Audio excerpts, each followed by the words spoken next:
What are the motivational and emotional aspects of torture interrogation, and how do these impact on the effectiveness of torture interrogation?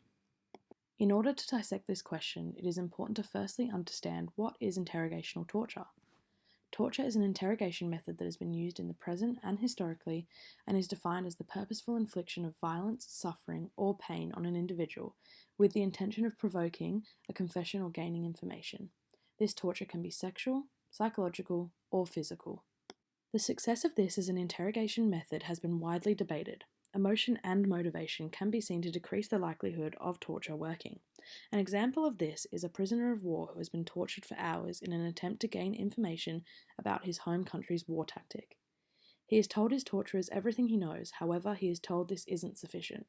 He is suffering from fear and anger and stress. These emotional impacts have provided a motive for him to tell the perpetrators what he believes they wanted to hear. The information he shares is false. The first motive for the perpetrator is sexual gratification, which is called sadism. The second motive is for confession or information. This motive is encompassed by the ticking time bomb theory that aims to justify interrogational torture by posing the scenario that a bomb has been placed in the city by a terrorist, and the only way to defuse the bomb is to torture said terrorist for information. The third motive is for power or control. This is explained using David McClelland's theory of acquired needs, which highlight that the reasoning behind motivation is the need for power that humans experience. However, all three of these motives jeopardize the effectiveness of torture interrogation, as there is less emphasis on the truth of the information and confession shared, but rather on the varying rewards that are received afterwards.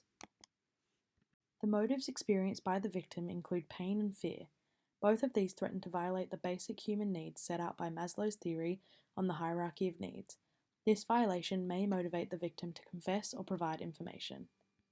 The short-term impacts felt by both the torturer and the tortured include anger, stress, fear, embarrassment, arousal, disgust, shame, guilt, and amusement. These emotions can have an effect on the success of torture, as guilt and shame felt by the perpetrator can lessen the likelihood of violence and reoffending, whereas emotions such as fear and anxiety felt by the victim can cause victims to freeze under pressure, resulting in no confession or information. The long-term emotional impacts are depression, trauma, PTSD, anxiety, sleep disorders, nightmares, flashbacks, and suicidal ideation. There is little evidence to suggest that torture interrogation works. The reason behind this failure are due to the motivational and emotional aspects at play.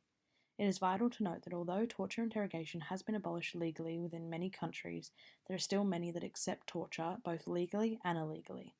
This form of torture violates human rights and is the inspiration for ongoing efforts to abolish the practice.